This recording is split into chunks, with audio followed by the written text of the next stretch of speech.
Hello everyone.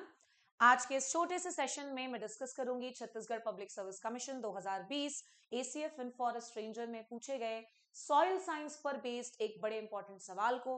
ये जो सवाल था this was based on land capability classification. आप एक बार सवाल देख ले। एक्चुअली लैंड कैपेबिलिटी क्लासिफिकेशन क्या टॉपिक है ये तो मैं पढ़ाऊंगी, बट सवाल समझना भी जरूरी है कि पिछली बार किस तरह का सवाल आया था और उसके अकॉर्डिंग अगर हम इस बार प्लान ऑफ एक्शन रखेंगे पढ़ने का तो डेफिनेटली हमें फायदा होगा। पहले कॉलम में आपको लैंड कैपेबिलिटी क्लास का नाम दिया था और दूसरे कॉलम में लैंड कैपेबिलिटी क्लासेस का कलर दिया था और बोला था कि भैया सही लैंड कैपेबिलिटी क्लास को उसके सही कलर के साथ मैच कीजिए। तो सवाल केवल सॉल्व करना मुद्दा नहीं है, हमें चीजों को सीख लेना है सो दैट किसी भी तरह का सवाल अगर पूछा जाए लैंड कैपेबिलिटी क्लासिफिकेशन से नेक्स्ट टाइम सो हम लोग डेफिनेटली उसको सॉल्व करके आ पाए। Topic is land capability classification. Short में इसे एलसीसी कहा जाता है, ध्यान रखिएगा। सॉइल साइंस का एक काफी इंपॉर्टेंट टॉपिक माना जाता है। क्या होता है सबसे पहले आप ये चीज समझ लो। अगर आप बार बार ये शब्द बोलोगे ना तो बहुत हद तक आपको हिट करना शुरू हो जाएगा इसका मीनिंग। हमने कहा land capability classification.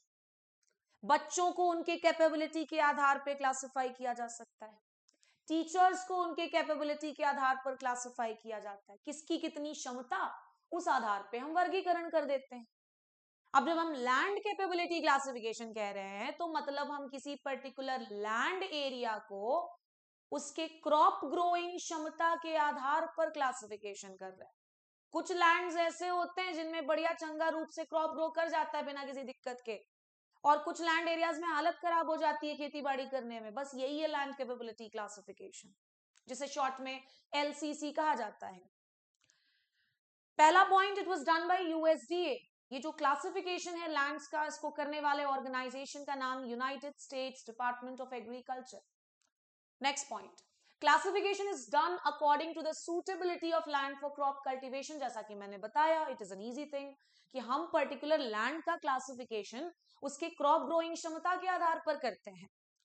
Next point कि कितने टोटल लैंड कैपेबिलिटी क्लासेस हैं। मैक्सिमम एग्रीकल्चर स्टूडेंट्स तो डेफिनेटली जानते होंगे, इनफैक्ट फॉरेस्ट्री वाले बच्चे भी जानते होंगे, बिकॉज हमें फॉरेस्ट के अंदर भी सॉइल साइंस पढ़ना होता है। सो लैंड कैपेबिलिटी क्लासेस की टोटल संख्या 8 होती है।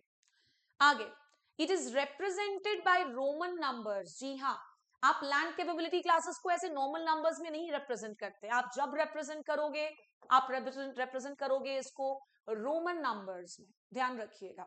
और टोटल लैंड कैपेबिलिटी क्लासेस की संख्या मैंने आपको शुरुआत में ही बता दी है 8। जरूरी तो नहीं है ना कि जैसा पिछली बार पूछा गया है वही सवाल उठ करके आएगा। उसी पर्टिकुलर टॉपिक से सवाल आ भी सकते, नहीं भी आ सकते, इसीलिए हम लोगों को अपने आप को प्रिपेयर्ड रखना है। आगे नेक्स्ट पॉइंट, ध्यान रखिएगा कि इन 8 में से जो शुरुआत के 4 हैं 1 2 4, ये लैंड्स कल्टीवेशन के लिए सूटेबल माने जाते हैं। टोटल 8, जिसमें से शुरुआत की जो 4 कैटेगरीज हैं they are suitable for crop cultivation. कितने बच गए? अभी लास्ट के 4 बचे हुए हैं।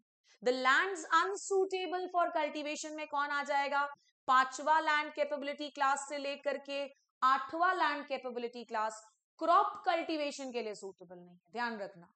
बाकी सारी चीजों के लिए सूटेबल हो सकता है, ये भी सवाल आता है किन किन चीजों के लिए सूटेबल है। तो आप फॉरेस्ट्री प्रैक्टिस कर सकते हो, वाइल्ड लाइफ रिक्रिएशनल एक्टिविटीज वहां पर करवाई जा सकती हैं, और साथ ही साथ ग्रासलैंड एरियाज के लिए भी जो लास्ट के 4 लैंड कैपेबिलिटी क्लासेस हैं वो सूटेबल माने जाते हैं, भले क्रॉप कल्टीवेशन के लिए सूटेबल नहीं। अब आगे बढ़ते हैं नेक्स्ट पॉइंट की तरफ, और यही वो टॉपिक है जहां से सवाल आया था।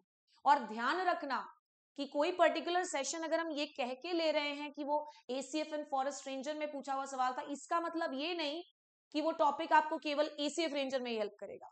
It is going to help you in all kinds of examination जहां पर एग्रीकल्चर पूछा जाता है या फिर फॉरेस्ट्री पूछा जाता है। इन दैट केस ये कॉलम है जिसको आपको फाइनली याद रखना पड़ेगा, क्योंकि कलर है भैया, इसमें क्या ही कॉन्सेप्ट है। लैंड कैपेबिलिटी क्लास 1 का कलर क्या होता है? ग्रीन।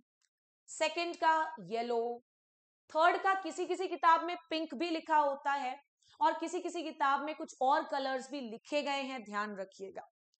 तो आपको अगर समय मिले और आप ये लेक्चर देख रहे हो तो जरूर से बताइएगा कमेंट्स में कि आपने जिन किताबों को पढ़ा है उसमें लैंड कैपेबिलिटी क्लास 3 का कलर क्या क्या मेंशन्ड है।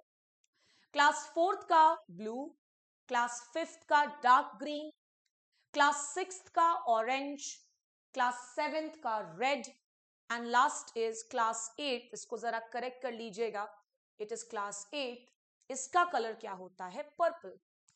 और इतना सब कुछ पढ़ लेने के बाद आप एक बार वो सवाल ट्राई करो, आई एम डेफिनेटली श्योर आपसे बन जाएगा। ध्यान रखना कि लैंड कैपेबिलिटी क्लासेस के अंदर हमें लैंड कैपेबिलिटी सब क्लासेस भी पढ़ना होता है, बट क्योंकि हमारा आज का टारगेट सिर्फ इस सवाल को समझना था कि किस टॉपिक से था और क्या क्या सवाल बन सकते हैं, इसलिए I was restricted to classes. आगे जब भी हम डिटेल क्लास करेंगे सॉइल साइंस की तो we'll also discuss about land capability sub classes. So that was all for today's session. Meet you in the next session. Thank you so much.